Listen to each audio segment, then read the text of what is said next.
Even though Riley Keough never met Elvis, she feels an emotional connection to him. Our relationship, my siblings and I, was kind of like through her, and so we could feel her love and her grief and her closeness to him, and I think we all feel a sense of like emotion. It's emotional to see him, to hear his voice.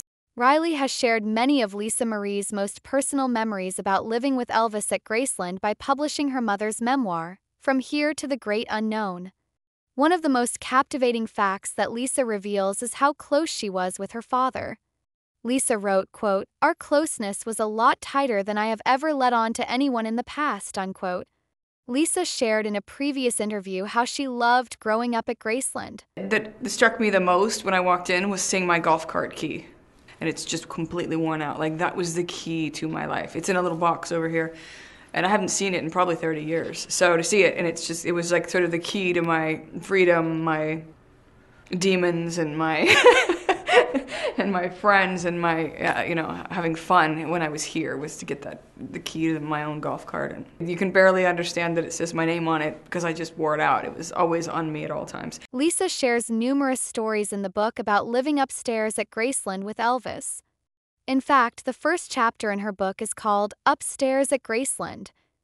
Elvis used to sit in Lisa's room with her quite often. I could wake up in the middle of the night and he'd be there, and we would talk, and I would ask him. One time I asked him, I genuinely said, "How much money do you have?" And he literally fell out of his chair laughing. I don't know, I never understood why, and the difference between me and my friends. So I asked him anyway, but just little conversations that I would have with him on my own. Lisa's bedroom was right around the corner from Elvis's bedroom. It was right across from his wardrobe room and bathroom. Elvis's bedroom had giant double vinyl black and gold doors which opened out to a small hallway. When Lisa came upstairs, she always had to walk past his bedroom to get to hers. If the vinyl doors were shut, it meant he was asleep, Lisa explained. But whenever those doors were open, I always made sure to look in to see what he was doing. He'd either be watching TV or talking to people or reading, unquote. Lisa also described how Elvis would often wake her up in the middle of the night, so he could drive her in his golf cart to visit with his dad, Vernon, who lived in a home across the pasture from Graceland. When Lisa Marie would return to Graceland as an adult, she and her kids would spend time in Elvis's bedroom. There were some nights where she wanted to stay there, and she would bring us with her. And the tours start in the morning, and they end at 4, so if we were to stay in the house, Elvis's room and my mother's room are not part of the tour. So we would stay upstairs and have to wait, basically. We'd get stuck until the tours were over. In the book, Riley revealed that sometimes they would all sleep in his bed. "My mom loved being in her dad's bed," Riley explained. "It made her feel close to him, and we felt it too, that closeness." Riley says that upstairs there is a little plaque on the wall with a poem called Why God Made Little Girls. Riley says that seeing this poem always broke her heart. It includes the lines, "For the world when seen through a little girl's eyes, greatly resembles paradise." Riley also explained that Lisa loved to look through her dad's books when they were upstairs. In addition to numerous Bibles, Riley says some of the books were Understanding Who You Are, Sacred Science of Numbers, How to Be Happy, Khalil Gibran's The Prophet, and Ram Dass's Be Here Now. In 2003, Lisa Marie told Rolling Stone that everything upstairs at Graceland had been left the way it was when Elvis died. "It's very comforting to me," she said. "The books, the videos, everything is there still. The Godfather, Citizen Kane, Pink Panther, Bruce Lee, all of his videos are still there. All of his records," unquote. Lisa looked up to Elvis not only as her father, but also as the dynamic entertainer that the world admired. "I feel so honored that I got to spend any time with him at all. He was like a god, he really was to me," Lisa described in one of her tape recordings.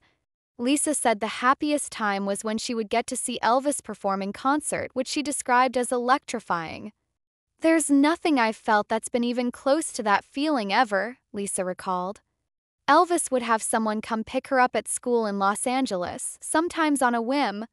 Lisa explained, quote, "I waited for that car to show up. It was always a black one, usually a Mercedes or a limousine.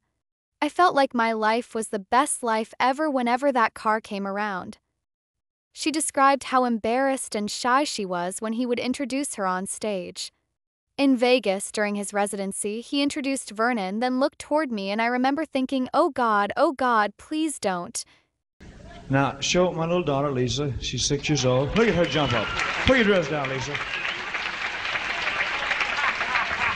You pull your dress down before you jump up like that again, young lady. In 2015, Lisa returned to the former International Hotel, now called Westgate Las Vegas, where she used to see her father perform. And of course it's very special being here tonight for you in Vegas. You were saying that you of course watched him here as a young girl. Yes, I was here a lot. I'm actually staying in the same suite today. It's very special to be here. Thanks for talking to us. As an adult, Lisa would bring her kids, Riley and Ben, and later the twins, to Graceland for the holidays. Riley recalled her favorite part of visiting Graceland as a child. Our favorite thing as children was that we'd get banana pudding when we go to Graceland. So that was like what we'd be really looking forward to. While they were still alive, Elvis's cooks would cook for us when we would go eat there. As co-author of the book, Riley does a good job of filling in some of the gaps in Lisa's story, as well as adding her own perspective of what was going on in Lisa's life. To distinguish between Riley's words and Lisa's words, 2 different fonts are used in the book. There is also a decorative divider between these sections. An interesting fact is that the divider symbol used in the book is actually the same symbol of a matching tattoo that Lisa Marie and her son Ben both had. According to Lisa, the design was a Celtic eternity knot symbolizing their eternal love and eternal bond. The audiobook includes Riley narrating her parts, Julia Roberts narrating Lisa's parts, and then short clips of Lisa's own recordings. However, the transcript of these specific quotes by Lisa Marie are left out of the text of the book and ebook. These soundbites, which range from 30 to 90 seconds, are included at the beginning and end of each chapter in the audiobook.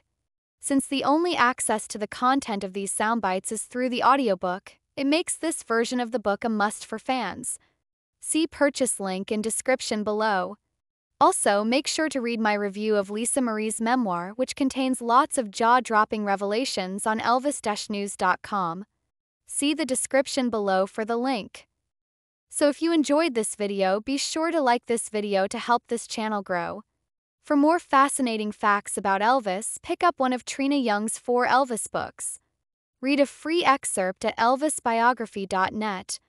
Please subscribe to this channel and ring the bell for notifications of future videos. And keep watching more Elvis videos here.